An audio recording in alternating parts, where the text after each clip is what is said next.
So in this behind the scenes video, I'm going to show you how to produce and optimize one of your course videos for Thinkific and upload it to the Thinkific platform. So I'm going to focus here on lesson 7 because that's the one that I just finished recording and editing in Camtasia. So this is what you do after you've edited it to the way you want. And then I exported this video as an MP4 file. So this is my MP4 file here. So the first thing that you would do is, I did this because Thinkific recommended that you compress your files using a program called HandBrake. And HandBrake is free, and you can just click on the link right from Thinkific and download it. And this is the program here. So this is the program. So basically what I do is, after I have my MP4 file created, I go to open source and I go to open a single video file, and then I search for it. So I have them all here. So I'm going to do the first part of my lesson, which is this one. And then I click on the MP4 file here and I say open. It opens it here. Now there's a lot of stuff to look at here, but most of it's already defaulted. So the only thing you really have to worry about is this right here, web optimized. So you need to click on this right here. And then I always go and check just where it's going to be saved, because it sometimes makes this little copy here and puts a -1, and I don't want that. So I take that out. I'm not going to hit save because I already did this, but you would hit save at that point. And then after you've done that, so it's just this one that you have to be worried about. Everything else leave the same. You go up to start encode. And then you wait till it's finished. It'll tell you down at the bottom here when it's finished. You'll be able to see a progress bar. So I'm not going to do that again because I just did it. So after you do that, you go into Thinkific. And here's my course so far. And we're at lesson 7 here. So I'm going to add this content. So I'll just first explain a little bit about the content types. So this is video, so that's the one we're going to use. There's also quiz. So I'm going to explain this a little bit later when I talk about assessments in another behind the scenes video. Multimedia, you can embed a lot of different types of files here, including Storyline and Captivate. So at some point I think I'm going to do a video on this just to show that more specifically, as well as webinar tools and URLs of different sorts and Google Docs. There's a whole bunch of different things. Text, that's just simple text file, but you can also embed like videos into your text file, and I've used this feature before because it's useful if you want to have a link that you want them to download and you can't really put it on top of video. So you can include it by making a text element here and then putting the link below it. Survey, so this is like a survey question if you want them to just answer certain questions. Maybe at the end of your course you have a survey of what they liked, what they didn't like, what they would want to see more of, that kind of thing. PDF, so this is if you have a PDF document and you just want to put that in there for them to read over. Disqui, this is basically a discussion group inside your course. Audio, so that's just an audio file, so no video. Downloads, so this is if you have files that you want them to download.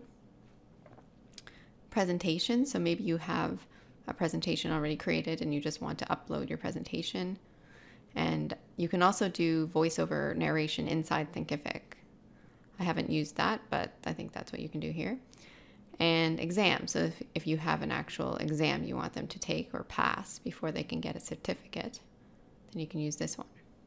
So we're going to use video, so I'm going to go here and click video, and I'm going to create a title here.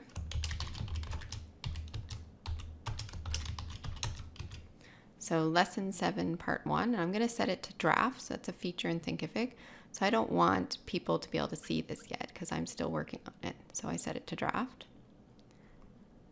And you can also do other things here, like make it downloadable, have it autoplay, make it part of a free trial if this is a free lesson you're doing. But for now, I'm just going to set it to draft.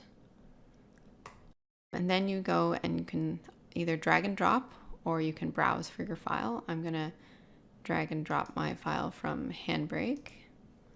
So these are my HandBrake files. So this is the one, it's the first part in lesson 7. Just going to drag that in. So there we go, it's there. And then I'm just going to hit save.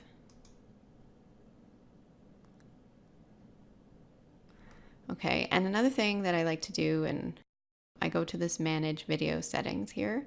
Now, it may take a minute just to populate this video, so I'll come back maybe if it hasn't uploaded, and then I'll show you what I'm going to do. So I go here. Oh, there it is. Okay. So here we go. That file is in there. And sometimes what I do is I go and I edit. And I want to put a different thumbnail because that's like in the middle of this part.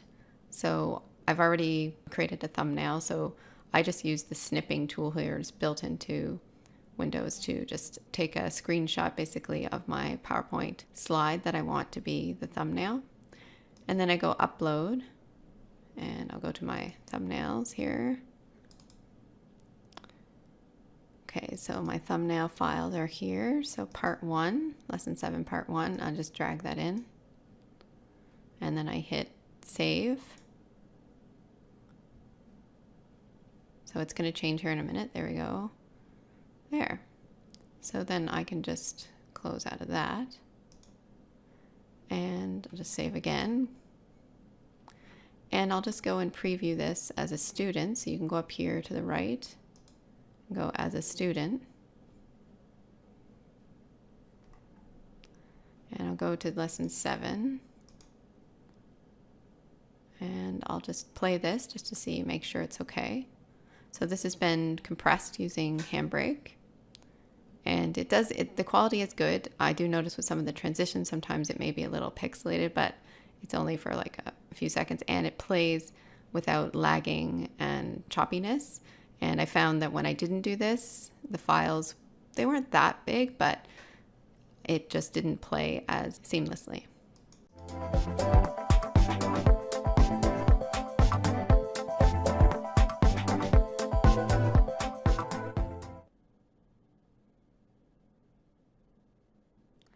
In this lesson, we will look at interactivity in online courses, different types you can incorporate, and how to make your audio narration more engaging.